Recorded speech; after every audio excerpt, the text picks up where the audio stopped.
इस दुनिया से विदा हो गए। क्या इसीलिए हमें जीवन मिला है? इससे आगे भी एक दुनिया है। माफ करना, मैं वहीं पहुंच रहा हूँ। ब्रह्म कुमारी का आपका जो आश्रम था, हेड ऑफिस था, उसके ऊपर ही अपने आप को ले जा रहा हूँ। निश्चित रूप से जैसे मैंने कहा कि बच्चे पैदा करना, यौवन अवस्था प्राप्त करना, उसके बाद आगे जीवन बढ़ना, हाय मैं मेरी में लिप्त रहना और इस प्रकार से आगे चलना, और उसके बाद अंत में इस संसार को छोड़ के चला जाना, क्या यही जीवन है?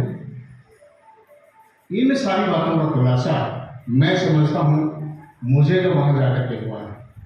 इससे आगे भी एक संसार है, इससे आगे भी एक दुनिया है। परमात्मा ने हमें एक मनुष्य को इस संसार की सबसे महान कृति मनुष्य के रूप में बनाया है। यानी कि मनुष्य इस सृष्टि का सबसे बढ़िया प्राणी है।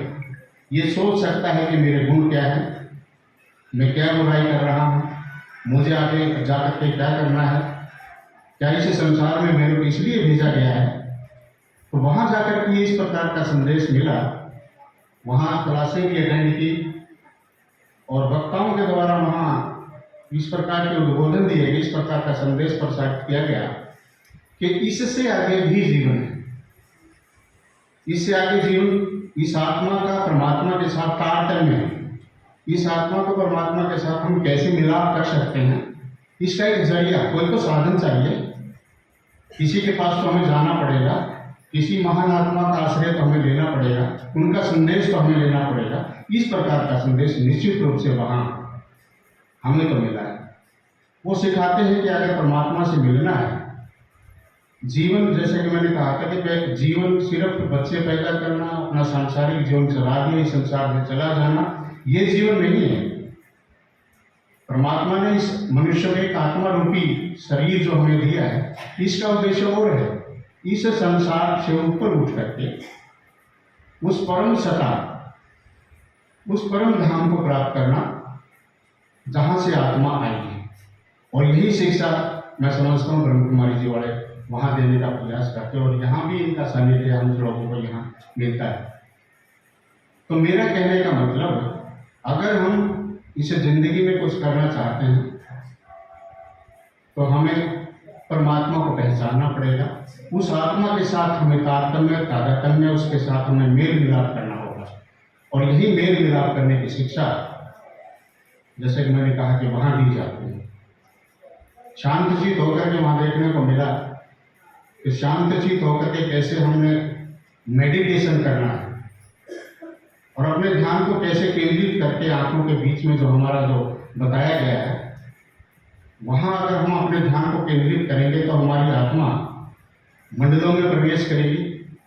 और उन मंडलों में इस प्रकार के नज़ारे जो आपने वहाँ देखे भी होंगे, जो वहाँ गई होंगी बहनें या भाई, वहाँ दिखा रखे हैं, बिल्कुल चित्रण है इस बात का कि पहले हमारी आत्मा किस मंडल में प्रवेश करती है, उसके बाद किस मंडल में हमारी आत्मा पहुँचती है। वो सारा प्रकरण वहाँ भित्ति चित्र जो है ना, वहाँ जैसे ये लगा रखते हैं ना, यहाँ इसी प्रकार के वहाँ मेडिटेशन सेंटर में भी इस प्रकार का चित्रण वहाँ किया गया है। तो मेरा कहने का मतलब कि हमें इस नश्वर संसार से ऊपर उठ करके अगर परमात्मा के साथ अपना तारतम्य उसके साथ मेल मिलाप करना है तो हमें कोई ना कोई आश्रय ढूंढना पड़ेगा।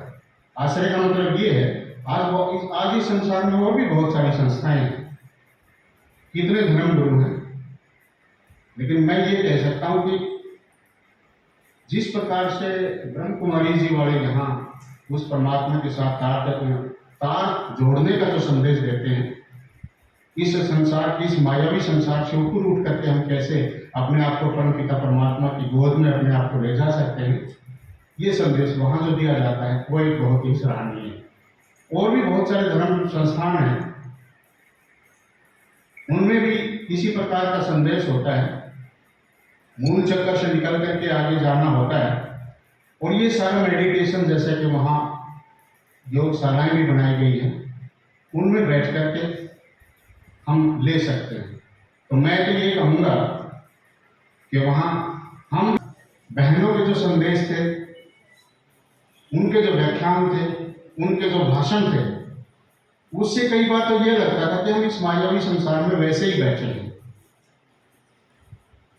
इस मायावी संसार में बच्चे पैदा कर लिए, बस यहाँ क्या यही जिंदगी है? इस प्रकार का चिंतन, इस प्रकार का मनन हमें वहाँ हमने शिविर अटेंड किए या सुबह की मेडिटेशन अटेंड किया, उनके भाषण सुने, उसमें उत्पन्न हुआ।